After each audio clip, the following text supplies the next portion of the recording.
Welcome to day 24 of 30. As యూజువల్‌గా morning weight check చేసుకున్నాను. ఏం చేంజ్ లేదు ఈరోజు. అండ్ మార్నింగ్ డ్రింక్ తీసుకున్నాను. Warm water with lemon.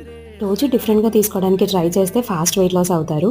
And fat cutter drink కావాలంటే నా ఛానల్‌లో ఒకసారి చెక్‌ఔట్ చేసేయండి. బ్రేక్‌ఫాస్ట్ కోసం ఇలా స్ప్రౌట్స్ తీసుకున్నాను. కొంచెం pomegranate seeds and medium sized బనానాతో పాటు 11:00కి కొంచెం పాలు తీసుకున్నాను. అండ్ లంచ్‌లోకి బ్రౌన్ రైస్, ప్రోటీన్ కోసం సోయా చంక్స్, ఇంకా తోటకూర తాలింపు, బెండకాయ కర్రీ అండ్ కర్డ్ అయితే కంపల్సరీ. వెయిట్ లాస్ అవ్వడానికి quantity matters a lot and also timing కూడా. ఏ టైంకి తినాల్సింది ఆ టైంకే తినాలి, చాలా పంక్చువల్‌గా. లంచ్ తర్వాత ఒక 1 అవర్ తర్వాత నాకు స్వీట్‌గా ఏమన్నా తినాలనిపించింది. సో, ఈ డార్క్ చాక్లెట్ ఒకటి తీసుకున్నాను.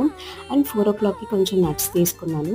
అండ్ ఆల్సో సబ్జా సోక్ చేసుకున్న వాటర్ తీసుకున్నాను. అండ్ ఒక మీడియం సైజ్డ్ స్వీట్ పొటాటో కూడా తీసుకున్నాను. అండ్ డిన్నర్ ఈరోజు 7:30 అయిపోయింది. 7:30కి ఇలా పంకిన్ సూప్ తీసుకున్నాను. దీని రెసిపీ కావాలంటే కమెంట్ చేసేయండి. నేను తప్పకుండా షేర్ చేస్తాను. నా వీడియోస్ నచ్చుతుంటే please like, share and subscribe.